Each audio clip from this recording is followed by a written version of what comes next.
శ్రీశైలం పాతాళగంగలో అక్రమంగా దర్గా నిర్మాణం పైన మొట్టమొదటిసారిగా బజరంగ్ దళ్ కార్యకర్త మహేష్ అనేటనే దాన్ని వీడియో తీసి వైరల్ చేయడం జరిగింది. దాంతో మిగతా సాధు సంతులు కానీ హిందూ సంఘాలు కానీ ఆందోళన చేయడం, అట్లాగే ఫిబ్రవరి 14 నాడు కూడా చలో శ్రీశైలం పిలుపునిచ్చారు. దాంతో ప్రభుత్వం కూడా దిగి వచ్చి అక్కడ ఉన్న దర్గాను తొలగించడం జరిగింది. దానిపై మాట్లాడడానికి మనతోటి మహేష్ ఉన్నారు. అని చెప్పండి, మీకు అంటే అక్కడ దర్గా కట్టారని చెప్పేసి మీకు ఎట్లా తెలిసింది? మీరు ఎట్లా అక్కడికి ఎప్పుడు వెళ్ళారు? ముందుగా అందరికీ హిందూ బంధువులందరికీ మహాశివరాత్రి శుభాకాంక్షలు. నేను రెగ్యులర్గా శ్రీశైలం వెళ్తూనే ఉంటా, 6 మంత్స్కి 3 మంత్స్కి వెళ్తూనే ఉంటా. నేను చూస్తూనే ఉన్నా, ఒక 1.5 year నుంచి ఆ దర్గా గురించి నేను ఎక్స్పోజ్ చేద్దాం అనుకుంటున్నా. అప్పుడప్పుడు వీడియో తీస్తా, అప్పుడు ఇంకా ఎందుకులే అని చెప్పేసి వదిలేసిన అనమాట. రీసెంట్గా 18th వెళ్ళిన అనమాట, సంక్రాంతి హాలిడేస్లో వెళ్తే అక్కడ దర్గా చూసి ఆ వీడియో తీసి దానికి వాయిస్ ఓవర్ ఇచ్చి, వీడియో తీసుకొని వాయిస్ ఓవర్ ఇచ్చి, సో నా ఇన్స్టాగ్రామ్లో అప్లోడ్ చేయడంతో ఒక 7 lakhs వ్యూస్ వెళ్ళినాయి.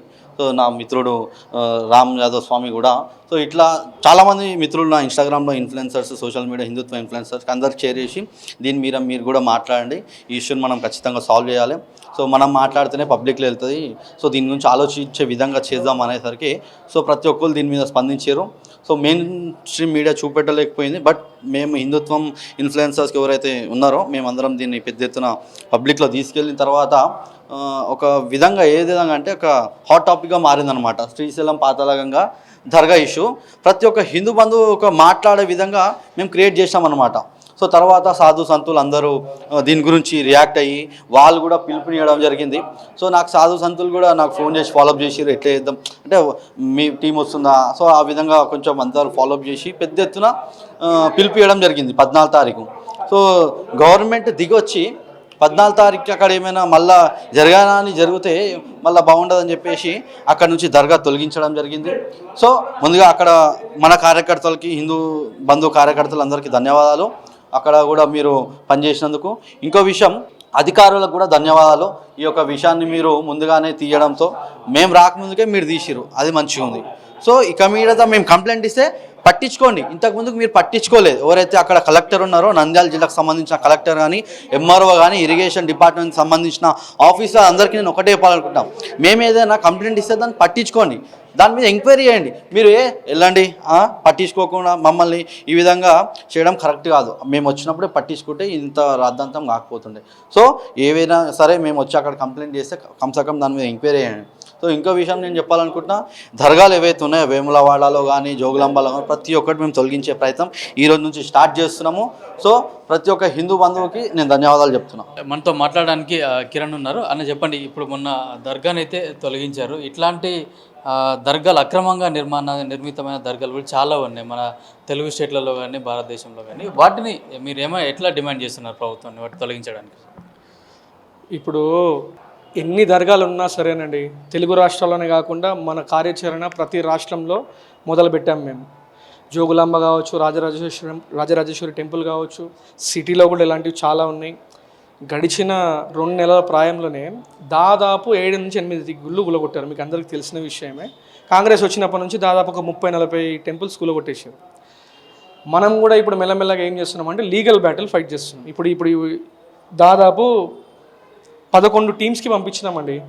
మీరు చూస్తే ఫస్ట్ మేము ఏపీ చీఫ్ జస్టిస్కి పంపించినాం, చీఫ్ మినిస్టర్కి పంపించినాం, డైరెక్టర్ జనరల్ డీజీపీ ఆఫీస్కి పంపించినాం, ఎండోమెంట్స్ డిపార్ట్మెంట్కి పంపించినాం, డిస్ట్రిక్ట్ కోర్ట్ నంద్యాలకి పంపించినాం.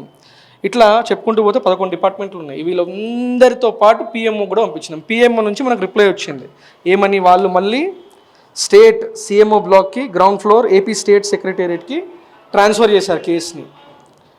కాబట్టి మనం లీగల్గా ఫైట్ చేస్తే సాధించుకోవాల్సినది చాలా ఉంది. ఈ ఎంక్రోచ్మెంట్స్ కావచ్చు, టెంపుల్ డెమోలిషన్స్ కావచ్చు, ప్రతి విషయంలో హిందువులకి అన్యాయం చేస్తూనే ఉన్నారు. కాబట్టి ఇప్పుడు మన వాళ్ళందరూ మేల్కొన్నారు. కేవలం 2% జనాలు మేల్కోవడం వల్ల, ఈ యొక్క శక్తి ప్రదర్శన వల్ల 14వ తేదీ రోజు జరగాల్సినటువంటి కార్యక్రమాన్ని విరమించుకుంటున్నాం. మనమంతా సాధు సంతగణంతో పాటు మిగతా ప్రజలందరికీ కూడా విజ్ఞప్తి ఏంటంటే, మనకు కావాల్సింది వాళ్ళు చేశారు. అధికార యంత్రాంగం మొదట్లో మొండి చేసిన తర్వాత మన శక్తి ప్రదర్శన, మనందరి ఐక్య ప్రదర్శన వల్ల ఈ విజయం మనకు దక్కింది. అధికారులు అక్రమంగా కట్టే దర్గాలు ఏవైతే ఉన్నాయో వాటిని అడ్డుకోవాల్సిన అధికారులే ఎందుకు అడ్డుకోలేదు? మీరు వెళ్ళి కంప్లైంట్ చేసిన తర్వాత, ప్రెజర్ వచ్చిన తర్వాతనే తొలగించడం జరిగింది. అంటే ఎందుకు వాళ్ళు అట్లా ఉదాసీనత వైఖరిని వహిస్తున్నారు వాళ్ళు? ఎందుకంటే వీళ్ళందరిది ఒక లాంగ్ టర్మ్ ప్లాన్ ఉంది సార్. లాంగ్ టర్మ్ ప్లాన్ ఏంటంటే గజ్వాయ హిందూ ఈ ఎకోసిస్టంలో వీళ్ళంతా భాగస్వామ్యం అన్నమాట. గడిచిన 100 సంవత్సరాలలో మన దేశాన్ని 4 సార్లు ఖండించారా లేదా మీకు కూడా తెలుసు కదా. హిస్టారికల్గా నెహ్రూ లియాఖత్ ప్యాక్ట్ జరిగింది. దేశ విభజన అప్పుడు ఇక్కడున్న ముస్లిమ్స్ అందరూ అక్కడికి వెళ్ళాలని, అక్కడున్న హిందువులని ఇక్కడికి తీసుకురావాలని చెప్పి పాకిస్తాన్ గురించి చర్చ జరిగింది. గాంధీ గారు కూడా ఏమన్నారంటే, ఒకవేళ పాకిస్తాన్ని వివిసెక్ట్ చేస్తే అంటే విభజిస్తే గనక నా స్థానం పాకిస్తాన్లోనే అన్నాడు. నన్ను చంపినాకనే చేయాలి అన్నాడు ఆయన. ఇది నేను చెప్పట్లే, ఫ్రీడమ్ ఎట్ మిడ్ నైట్ అనే బుక్లో రాసింది. ఇది ఎవరు రాశారు? లారీ కాలిన్స్, డామినిక్ లాపియర్ అనే అమెరికన్ అండ్ ఫ్రెంచ్ ఆథర్స్. వీళ్ళు నేను చెప్తున్న విషయం కాదు, వీళ్ళు చెప్పిన విషయంలో చాలా స్పష్టంగా ఉంది గజ్వాయ హిందూ గురించి. ఇది లాంగ్ టర్మ్ ప్లాన్. అట్లాగే ఆఫ్ఘనిస్తాన్ని తీసుకున్నారు, ఇస్లామిక్ మత ప్రాతిపదికన. పాకిస్తాన్ని తీసుకున్నారు, బంగ్లాదేశ్ని తీసుకున్నారు. ఇప్పుడు కాశ్మీర్ని కూడా నేను ఒక దేశం అంటున్నాను. ఎందుకంటే అక్కడ మనది ఏం నడవదు, ఒక్క హిందూ కూడా లేడు. మొన్నటికి మొన్న పెహల్గాంలో 28 మందిని గుడ్డలుప్పదీసి చంపారు. మీ అందరికీ తెలిసిన విషయమే. ఆపరేషన్ సింధూర్ దాని గురించి చేసిరు కదా. కాబట్టి ఇది లాంగ్ టర్మ్ ప్లాను. ఇక మీదట హిందువులు మేల్కొన్నారు, ఈ ప్లాన్ ఎక్కువ రోజులు నడవదు. ఎందుకంటే ఇన్నేళ్ళు సోషల్ మీడియాకి ట్రాన్స్పరెన్సీ లేకుండే. ఇప్పుడు సోషల్ మీడియా, మీలాంటి మీడియా మిత్రులు, మీరు ఆహర్నిశలు కష్టపడడం వల్ల, మీ యొక్క పనితనం వల్ల ఇది ముందుకు వస్తుంది. మీడియా కూడా చాలా ప్రముఖ పాత్ర పోషిస్తుంది ఇందులో. కాబట్టి ప్రజలు మేల్కొన్నారు. ఇక మీదటి ఈ ఆటలు కొనసాగవు. ఈ ఎంక్రోచ్మెంట్స్, ఈ డెమలిషన్స్ అన్నీ ఆగాల్సిందే. హిందువులు మేల్కొన్నారు. అంటే ఇప్పుడు దేవాలయం మీద ఎవరైతే దాడులు చేస్తున్నారో వాళ్ళందరినీ పోలీసులు పట్టుకున్నప్పుడు వాళ్ళంతా మతస్థిపనం లేదు, వాళ్ళు పిచ్చోళ్ళు అని వాళ్ళకి చెప్పి ముద్ర వేసి వాళ్ళని కాపాడే ప్రయత్నాలు కూడా జరుగుతున్నాయి. దీనిపైన మీరు ఏం చేస్తారు? కంపల్సరీ, ఎందుకంటే ఇది లాంగ్ టర్మ్ ప్లాన్లో ఇది కూడా భాగమని చెప్పిన కదా. వాళ్ళు ఏం చేస్తారంటే, మీకు 6 ఏళ్ల క్రితం జరిగిన ఒక సంఘటన చెప్తా. ఇది అందరికీ తెలిసిందే, మళ్ళీ ఒకసారి మీకు గుర్తు చేస్తున్నా. ఒక RSS కార్యకర్త కోల్కత్తాలో ప్రెగ్నెంట్ భార్య ఉంది ఆయనకి. 9 నెలల గర్భిణి అని కూడా చూడకుండా కడుపు కోసి పిల్లగాన్ని బయటికి తీసి మరి కోసి చంపిర్రాలు. ఇది చేసి మిగతా 2 పిల్లలు ఉన్నారు, ఒక పాప ఒక బాబు. ఆ బాబుని పాపని కూడా చంపేసిర్రాలు. 10 ఏళ్ల ప్రాయంలో ఉన్న పిల్లలని. వీళ్ళని చంపిన తర్వాత భార్యని చంపిన తర్వాత లాస్ట్కి భర్తని చంపినాడు. వాణ్ణి కూడా పిచ్చోడని చెప్పింది. ఇదంతా మోదీజీ వచ్చిన తర్వాత జరిగిన విషయం నేను చెప్పేది మీకు. ఒక్కసారి ఆలోచించండి. పిచ్చోళ్ళు అయితే అంత క్రూరంగా బిహేవ్ చేస్తారు. ఇది మంచి ప్రశ్న అడిగారు మీరు అర్థం చేసుకోవాలి, ప్రజలు అర్థం చేసుకోవాలి. ఒక పిచ్చోడికి అటు దిక్కు ఇక్కడి దిక్కు ఎప్పుడు పోయినా సరే ఆయనకి గుడే కనిపిస్తుంది. వానికి RSS కూడా కనిపిస్తాడు, వాడికి పూజారే కనిపిస్తాడు. మన వరంగల్లో పూజారిని కొట్టి చంపిరుగా సాయిబాబా గుడిలా. అంటే పిచ్చోళ్ళందరూ హిందూ గుళ్ళని, హిందువులకి పనిచేసే RSS వాళ్ళని, వీళ్ళనే చంపడానికి, వీళ్ళనే టార్గెట్ చేయడానికి అంత ప్రెసిషన్ ఎక్కడి నుంచి వస్తుంది? ఇది మనం అందరం అర్థం చేసుకోవాలి. మనల్ని పిచ్చోళ్ళని చేస్తారు, వాళ్ళు పిచ్చోళ్ళని చెప్పి. వాళ్ళకు పిచ్చి లేదు, వాళ్ళు చాలా స్పష్టంగా ఉన్నారు. వాళ్ళ లాంగ్ టర్మ్ గోలు గజ్వాయే హింద్, ఇస్లామిక్ స్టేట్ని, భారతదేశాన్ని చేయడానికి ఇవన్నీ పనులు చేస్తున్నారు. దాన్ని ప్రజలందరూ అర్థం చేసుకొని ఇకనైనా రాజ్యాధికారం మన చేత తీసుకోవాలి. మన చేతిలో అంటే మనకు సపోర్ట్గా ఉండే ఎకోసిస్టమ్ని మనము గెలిపించుకోవాలి. మనందరి జీవితం బాగుండాలి అంటే మనం అందరం ఆలోచించాలి. ఎందుకంటే మనం ఎప్పుడైతే ఓటు నమ్ముకుంటున్నామో 5,000కో 10,000కో 2,000కో 1,000కో జీవితాంతం మనం ఇట్లనే సఫర్ అవుతాం. ఓటు నమ్ముకోవద్దు. ఒకవేళ మీకు డబ్బులు అవసరమైనా తీసుకొని మంచివాడిని గెలిపించండి. ఇదే మా విన్నపం. మీరు మంచి ప్రశ్న అడిగారు సార్, ఇదే ఆన్సర్ దానికి. అంటే ఇప్పటికి కూడా కొందరు హిందువులు వేరే పార్టీలు, అంటే బీజేపీ, బజరంగ్ దళ్, హిందూ వాహిని, వీళ్ళు మాత్రం ఏదైనా దాడులు జరిగినప్పుడు కానీ బయటకు వస్తున్నాయి, కానీ వేరే వాళ్ళు కూడా ఎందుకు రావట్లేదు? ఇది కూడా మంచి ప్రశ్ననే. BJP, RSS, Bajrang Dal, VHP వీళ్ళే రియాక్ట్ అవ్వడానికి ముఖ్య కారణం ఏంటంటే భారతీయ జనతా పార్టీ యొక్క సిద్ధాంతం, మూల సిద్ధాంతం మనం అర్థం చేసుకుంటే, దీన్ని స్థాపించింది దీన్ దయాళ్ ఉపాధ్యాయ్, శ్యామప్రసాద్ ముఖర్జీ. వీళ్ళిద్దరూ మొట్టమొదట స్థాపించిన వ్యక్తులు. వీళ్ళ చరిత్ర కూడా మీరు గమనిస్తే ఇద్దరిని కూడా అనుమానాస్పదంగా చంపారు. దీన్ దయాళ్ ఉపాధ్యాయుని ట్రైన్లో చంపించి ఆయన శవాన్ని పట్టాల మీద వేసారు. తర్వాత శ్యామప్రసాద్ ముఖర్జీ దో దేశ్ దో జెండే దో నియం దో ఖాను హమారే దేశ్ మే నహీ చలేగా అని నినాదం ఇచ్చిన మొట్టమొదటి నాయకుడు శ్యామప్రసాద్ ముఖర్జీ. ఆయన వెళుతూ కాశ్మీర్కి వెళ్ళిండు. కాశ్మీర్కి వెళ్ళి అక్కడ ఉన్న పరిస్థితులను గమనించి మార్పు తీసుకొద్దామని వెళ్ళిండు. అక్కడ కూడా ఆయనను చంపేశారు. వీళ్ళు మొట్టమొదట స్థాపించిన పార్టీ ఇది బీజేపీ. కాబట్టి ఆర్ఎస్ఎస్, బీజేపీ వీళ్ళ సిద్ధాంతం ఏంటంటే భారతదేశం అస్తిత్వాన్ని, భారతదేశం మూల సిద్ధాంతం ఆధ్యాత్మికత, ప్రపంచం, పరోపకారం, ఇదం శరీరం అన్నటువంటి మన యొక్క లక్ష్యాన్ని ముందుకు తీసుకెళ్లడంలో వీళ్ళకి అర్థమైనంతగా మిగతా పార్టీలకు అర్థం కాదు. మిగతా పార్టీలు కేవలం ఓటు బ్యాంకు పాలిటిక్స్, ఎంతసేపు ఉన్నా ఓటు రాజకీయాలు తప్ప మా కుటుంబము, మా అన్న, మా చెల్లె. కాబట్టే 12 ఏళ్ల కేసీఆర్ లక్షల కోట్లు సంపాదించగలిగాడు. రేవంత్ రెడ్డి కూడా మీరు చూస్తారు ఎన్ని కోట్లు సంపాదించిండు. అక్కడ అరవింద్ కేజ్రీవాల్ ఎన్ని సంపాదించారు. వీళ్ళందరి చరిత్ర మీరు చూడండి. 10 ఏళ్లలో వీళ్ళ దగ్గర లక్షల కోట్లు వచ్చినాయండి. ఎట్లా వస్తాయండి లక్షల కోట్లు? మీరు అదే మోదీజీ దగ్గరికి, యోగిజీ దగ్గరికి వెళ్ళండి. సామాన్యులు, మీకంటే నాకంటే కూడా సామాన్యులుగా ఉంటారండి వాళ్ళు. కాబట్టి బీజేపీకి మిగతా వాళ్ళకి తేడా ఉందండి. హిందువులలో ఇట్లాంటి మతస్థిమితం లేని వాళ్ళు, పిచ్చోళ్ళు లేరా? మంచి ప్రశ్న. ఇది కూడా మేము తయారు చేస్తున్నాం. ఇప్పుడు లీగల్ ఆస్పెక్ట్ ఎంతైతే అవసరమో పిచ్చోళ్ళం కూడా తయారు చేయాలని మేము కూడా మొదలుపెట్టినాం ఆ పని. మా దగ్గర కూడా పిచ్చోళ్ళు తయారవుతారు. కేవలం టెంపుల్స్ మీద, గుళ్ళ, పూజారుల మీద, మన ఏవేవి ఉన్నాయో కట్టడాలు, వీటన్నిటి మీద పోయి పిచ్చోళ్ళు ఏదో చేస్తారో అదే పిచ్చి మా వాళ్ళకు కూడా అంటిస్తున్నాం. మేము మెల్లమెల్లగా పిచ్చోళ్ళని తయారు చేసి వాళ్ళ మీద కూడా పంపిస్తాము. ఇది ఎప్పుడు యంత్రాంగం సరిగ్గా పనిచేయకపోతే మా దగ్గర నుంచి కూడా పిచ్చి మొదలవుతుంది. ఆల్రెడీ ఒక పిచ్చిని మేము పరిచయం చేసినాం మీకు, 14వ తేదీ రమ్మని చెప్పి. దీన్ని మీరు అర్థం చేసుకొని ఆ పిచ్చి పెద్దగా కావద్దని మీరే ఎట్లయితే పని చేసారో మిగతా పని కూడా మీరు ఇట్లనే చేయాలి. మిగతా గుళ్ళన్నీ మాకు అప్పగించాలి. 1000 ఎకరాలు కబ్జా చేసి అవన్నీ మళ్ళీ తీసుకురావాలి మా దగ్గరికి. తీసుకురాకపోతే మేము తెచ్చుకుంటాం లీగల్ బ్యాటిల్తో. ఎన్ని సంవత్సరాలైనా పోరాడుతూనే ఉంటాం. వదలం, ఏ ఒక్క భూమిని మేము వదలం. టెంపుల్స్కి సంబంధించిన ప్రతి భూమి చిట్టా మా దగ్గర ఉన్నది. ఇప్పుడు మేము అన్నిటి మీద పోరాడుతున్నాం. మెల్లమెల్లగా మీకు తెలుస్తుంది. ఇంకో విషయం, ఇప్పుడు ముస్లింల గ్రేవ్ యార్డ్ కావాల్సి వచ్చినప్పుడు ప్రభుత్వ స్థలాలు మాత్రమే ఇస్తున్నారు. అదేవిధంగా భారతదేశంలో అత్యధిక భూమి కలిగి ఉంది వక్ఫ్ బోర్డ్ అని కూడా చెప్తున్నారు.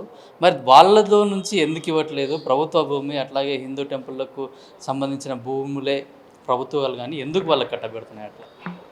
ఎందుకంటే మీకు ఇందాక చెప్పిన కదా లాంగ్ టర్మ్ ప్లాన్ వీళ్ళది. మీరు అర్థం చేసుకుంటే ఇప్పటి వక్ఫ్ బోర్డ్ నుంచి కూడా తీసి ఇవ్వచ్చు కదా. వక్ఫ్ బోర్డ్ లాంటి చాలా ఉన్నాయి కదా, మరి ఎందుకు అది ఎందుకు ఇవ్వట్లేదు? వక్ఫ్ బోర్డే చట్టవిరుద్ధం అండి. ఎట్లా చెప్పనా? వక్ఫ్ అనేది మనకు సంబంధించింది కాదు. అసలు ఈ దేశాన్ని విభజించినప్పుడే ముస్లింలందరూ అక్కడ పోవాలని చెప్పి అంబేద్కర్ గారు ద పార్టీషన్ ఆఫ్ ఇండియా అనే బుక్ రాసిండు. ఆ బుక్లో క్లియర్గా గాంధీ, నెహ్రూ కుట్రల గురించి ఆయన చెప్పిండు. ఇవి చదవాలి మనం. కాన్స్టిట్యూషన్కి ఏదైతే మూలకారకుడు ఉన్నాడో, ఏదైతే 7 జడ్జిల బెంచ్ ఉందో, ఈ బెంచ్లో ఆయన కూడా ముఖ్య సభ్యుడు కదా రాజేంద్ర ప్రసాద్ గారితో పాటు. వీళ్ళందరూ రాసిన విషయాలు మనం చదువుతలేం కాబట్టి ఇవన్నీ అర్థమవుతలేవు ఎవరికి. వాళ్ళు ఆల్రెడీ వాళ్ళకి సంబంధించిన పోర్షన్ ల్యాండ్ని వాళ్ళు తీసుకున్నారు. ఇప్పుడు ఇక్కడ కొంతమంది ఏదైతే మిగిలిరో వాళ్ళు ఈరోజు, అప్పుడు 3 కోట్లు ఉండే, ఈరోజు 40 కోట్లు అయ్యారు. 30 కోట్లు పెరిగిర్రు. 40 కోట్లు ఎట్లా అంటున్నా, 10 కోట్ల మంది ఇల్లీగల్గా మళ్ళీ మయన్మారు, బంగ్లాదేశు, ఆఫ్ఘనిస్తాను ఈ చోట నుంచి వస్తున్నటువంటి ఇల్లీగల్ ఇన్ఫిల్ట్రేటర్స్ మన దగ్గర ఎక్కువైపోయి వాళ్ళే 10 కోట్లు ఉన్నారు మన దేశంలో అక్రమంగా. ఇది చాలా పెద్ద ఫిగర్. కాబట్టి వక్ఫ్ అనేది చట్టవిరుద్ధం. దాన్ని కూడా తీయాల్సిందే. దాని మీద కూడా సెంట్రల్ గవర్నమెంట్ పనిచేస్తుంది మెల్లమెల్లగా. అంటే 200 ఏళ్ళుగా జరిగినటువంటి చెడుని ఒక్కసారిగా 12 ఏళ్లలో మనం తీయలేమండి. మీరు గమనించండి, 12 ఏళ్ల క్రితం ఒక ముచ్చట జరిగింది ప్రపంచంలో. ఆ ముచ్చట ఏంటంటే Washington Times, New York Times, American news agencies ఇవి. వాళ్ళు ఏం రాశారో తెలుసా మీకు? పోస్ట్ 2014 విక్టరీ, బీజేపీ గెలిచినాక for the first time in Indian history government has been elected on their own. People of India have elected their own government అన్నారు. అంటే అప్పటి వరకు వాళ్ళ గవర్నమెంటే ఉన్నట్టుగా. అంటే క్లియర్గా అర్థమవుతుందిగా మనకి. మన వాళ్ళని చెప్తున్నటువంటి కాంగ్రెస్ వాళ్ళు మన వాళ్ళు కాదు. ఎందుకంటే ఏవో హ్యూమ్ అనే వ్యక్తి కాంగ్రెస్ని స్టార్ట్ చేసిండు. ఏవో హ్యూమ్, ఈ పేరు గుర్తుపెట్టుకోండి, మీరు కొడితే కూడా తెలుస్తుంది. కాంగ్రెస్ స్థాపించింది ఆయన 1830s ఎప్పుడో, కరెక్ట్గా డేట్ తెలియదు, బట్ 1830s 40s ఆ టైంలో స్టార్ట్ చేసిండు. 25 అనుకుంటా. ఆయన స్టార్ట్ చేసిన ఈ పార్టీ మనది అనుకొని మన హిందువులందరూ వాళ్ళకి పార్టీకి ఓట్లు వేయడం వల్ల ఈ దేశంలో ఇన్ని పరిస్థితులు. ఇన్నిసార్లు దేశాన్ని విభజించారు. ఇప్పుడు ఉన్న దేశాన్ని కూడా కబ్జా చేద్దామని చూస్తుర్రు. ఇది హిందువులు ఎంత త్వరగా అర్థం చేసుకుంటే మన దేశము, మన ధర్మము నిలబడుతుంది. లేకపోతే మన ప్రజలు కూడా బ్రతకరు. మనం అందరం శాంతియుతంగా బ్రతికే ప్రజలమండి. మనం ఎవరిని అక్రమంగా, అన్యాయంగా ఎవరిని కొట్టేవాళ్ళం కాదు, తిట్టేవాళ్ళం కాదు. ఇప్పుడు ఈ గుడి కోసము, మన గుడిలో మన కోసము మనం లీగల్ బ్యాటిల్ చేయాల్సిన పరిస్థితి అండి. అధికారులే వాళ్ళంతా వాళ్ళ పని వాళ్ళు కరెక్ట్ చేస్తే ఇరిగేషన్ డిపార్ట్మెంట్ పని సార్ ఇది. నదిలో ఎవరైనా సమాధి కడతారా సార్? మీరే చెప్పండి. నదిలో సమాధి ఎట్లా వస్తుందని ఇరిగేషన్ డిపార్ట్మెంట్లో ఎక్కడైనా అడిగుంటే ఈ పరిస్థితి వచ్చేదే సార్? చెప్పండి మీరే. నదిలో పాతాళ గంగలో ఆర్డీఓ గారు ఏమంటున్నారు, ఆవిడ ఫోన్ మాట్లాడితే టెంపుల్కి సంబంధించిన విషయం కాదు ఇది అంటున్నారండి. టెంపుల్కి వచ్చే సాధు సంతులు కానీ సామాన్య ప్రజలు కానీ మీరే చెప్పండి. మీరు టెంపుల్కి వెళ్ళి ఉంటారుగా, పాతాళ గంగలో స్నానం చేయకుండా వచ్చారా మీరు శ్రీశైలం వెళ్తే పాతాళ గంగలో స్నానం చేస్తాం. పాతాళ గంగ ఎవరిదండి? శ్రీశైలం యాజమాన్యం బాధ్యత వహించాలి కదా, ఇది మా సమస్య కాదన్నారండి వాళ్ళు. కాబట్టి ఇట్లాంటివి చాలా ఉన్నాయి సార్. మనం మెల్లిమెల్లిగా వీటన్నిటిని పరిష్కరించుకుందాం, అందరం సహకరించుకొని హిందువులందరం జాగ్రత్తగా మన దేశాన్ని మనం కాపాడుకోవాలి సార్. ఎందుకంటే ప్రపంచంలో మీకు ఆల్రెడీ చెప్పిన హిందూ దేశం ఒక్కడి కూడా లేదు. కాబట్టి హిందూ దేశాన్ని హిందూ రాష్ట్రంగా ప్రకటించుకోవాలి. దీనికి ఒకటే సొల్యూషన్. ఇక్కడ హిందూ రాష్ట్రం ఏర్పడినాక కూడా మనం ఎవరిని చంపడం మన డిఎన్ఏలో లేదు. ఇప్పటివరకు చరిత్రలో మనము దాడికి ప్రతిదాడి చేసినాం, కానీ మనంతలో మనం దాడి చేసి ఇన్వేడ్ చేసిన ఒక్క చరిత్ర కూడా లేదు. అలెగ్జాండర్ ద గ్రేట్ వచ్చినప్పుడు కూడా పురుషోత్తముడు ఓడించాడు తప్ప ఆయనంతలో ఆయన రానిచ్చారు. రావద్దని ఎప్పుడు అనలే. వచ్చాడు, ఓడాడు, వెళ్ళాడు, చంపలేదు ఆయనని.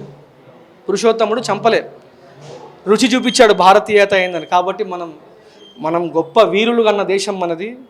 భారతదేశం గట్టిగా ఉండాలంటే హిందువులందరూ ఈ చరిత్ర తెలుసుకోవాలి, ఇవి చదవాలి. భవిష్యత్తులో మరిన్ని ఇట్లాంటి అక్రమ దర్గాలు వెలవకుండా ఉండడానికి అధికారులు కూడా తగు చర్యలు తీసుకోవాలని చెప్తున్నారు. అట్లాగే ఎక్కడైనా గుళ్ళల్లో కానీ అక్రమ దర్గాలు ఉన్నా భవిష్యత్తులో కూడా హిందూ దేవాలయాలపైన దాడులు చేస్తే మాత్రం ఇక్కడ నుంచి మేము సహించమని చెప్పేసి కూడా గట్టి హెచ్చరికనైతే జారీ చేస్తున్నారు. కెమెరామెన్ శ్రీకాంత్, కిరణ్ కుమార్, పల్లవి టీవీ, హైదరాబాద్.